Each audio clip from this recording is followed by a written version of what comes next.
I just want to read some excerpts about this altercation Joel Embiid got in with a columnist from the Philadelphia Inquirer by the name of Marcus Hayes. So here goes. Embiid took issues with Philadelphia Inquirer columnist Marcus Hayes, who mentioned the All-Star center's late brother and his son, both named Arthur, in columns questioning Embiid's professionalism and effort not being in shape after playing in the Paris Olympics. Embiid has yet to play for the 76ers this season. As reporters entered the locker room to talk to players, Embiid stood and confronted Hayes. The next time you bring up my dead brother and my son again, you're going to see what I'm going to do to you, and I'm going to have to live with the consequences, Embiid said to Hayes. Embiid continued with several instances of profanity in the next few sentences. Hayes offered an apology, which Embiid did not want. That's not the fucking first time, Embiid said. Embiid later said that he doesn't care what reporters say, but you do, Hayes answered. Embiid appeared to get louder at that point and not long afterwards pushed Hayes on the shoulder while the team's public relations chief got between them. Another PR move, Tyrese Maxey's interview to the hallway outside the locker room trying to clear reporters. So, and now after they had gotten in between Embiid and this guy, this columnist, this is what Embiid shouted to him as they broke it up. They can do whatever they want. I don't give a shit. So that's the story of this altercation that he got into with Marcus Hayes. Granted, by altercation, I just mean someone threw a hit, not really like some major fight where they were throwing blows. So I'm gonna read the excerpt from the article that really triggered Embiid to go after this guy. So here's the excerpt by Marcus Hayes that pissed off Joel Embiid. Joel Embiid consistently points to the birth of his son Arthur as a major inflection point in his basketball career. He often says that he wants to be great to leave a legacy for the boy named after his little brother, who tragically died in an automobile accident when Embiid was in his first year as a 76er. Well, in order to be great at your job, you first have to show up for work. Embiid has been great at just the opposite. Now in his 11th season, he consistently has been in poor condition. This poor condition apparently seems to have delayed his debut this season. Excuse me. So this really shows how dumb Joel Embiid is. I don't really see how he could get triggered that emotionally where he shoves this guy simply because he just wrote in this article that, hey, you want to leave a legacy for your son. You named him after your younger brother who passed away. You want to leave something for him, but you're not leaving a legacy for your son because you don't even play. You don't show up. How can you leave a legacy? So that's valid criticism, I would say. Now, could Joel Embiid just been dumb and just triggered because maybe it made him think about his younger brother, that article? I know how people react to loss, and it just never goes away.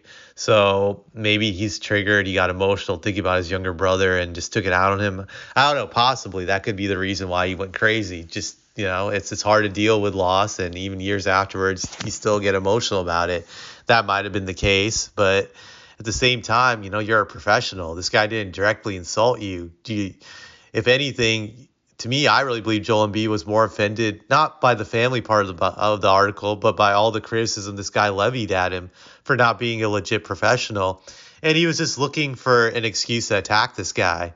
That's all that was, really. And he found it when he wrote about his family. And that's when he went off. He acted stupid. He acted crazy. And the fact when he was just yelling, I'm trying to remember what he yelled at him when they broke it up. I'm just trying to find that, excuse me, basically saying that you can write shit about me, I don't care. Essentially, that shows to me that Joel feels he's untouchable when he can say that he could say whatever he wants, do whatever he wants, and he doesn't have to worry about the consequences. A person who feels that they don't have to be held accountable for anything is a very dangerous person. He's not a person that you can trust to come through when it matters. And he's a person that can fall apart, can melt down, because he knows even if he melts down that he won't be held accountable and that someone will be there to help him. So he's not really taking this job seriously. That's what it tells to me, that this guy has no fear. He thinks he's untouchable and he can do whatever he wants, and he's not concerned. Which if you're a Sixers fan, you have to be concerned because this guy doesn't have the mental toughness to lead the Sixers to a title. I don't think he does. I don't think he can handle criticism well. I think he's a typical spoiled modern athlete, and he's not young.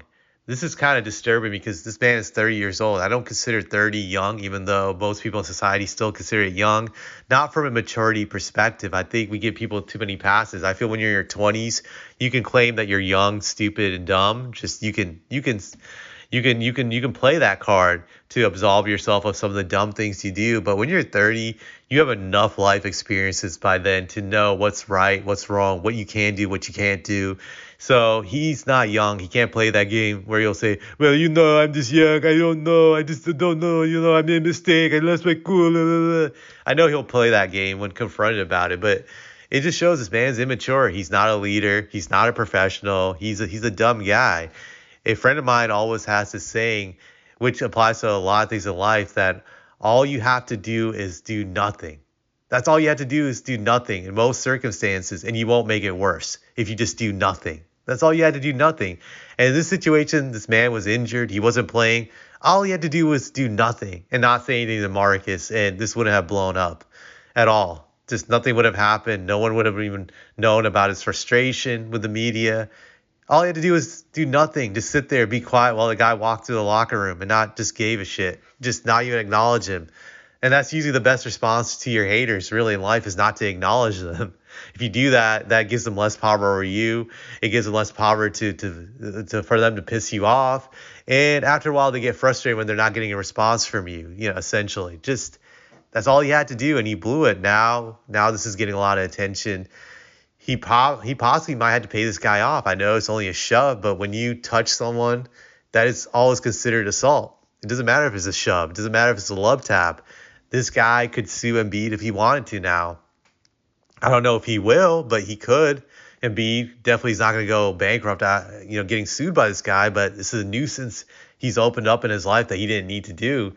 And that shows you how stupid and immature Joel Embiid is. Just a terrible look by this guy, but I don't respect him. I've never respected him at all because throughout his career, he shows to me he's injury prone. He doesn't take it seriously, especially since 2019 in that series against Toronto when he was out of shape. He was lazy. He was a bum out there. That series came down to his conditioning, which was not up to par of what was necessary during the playoffs, and that was all on him. So this guy is terrible. If I was a Sixers, I would try to trade him right now while they can still get something for him. I know it sounds radical, but he's injury prone. He'll never take this job seriously. You might as well get rid of him while you still can, while his value is still high.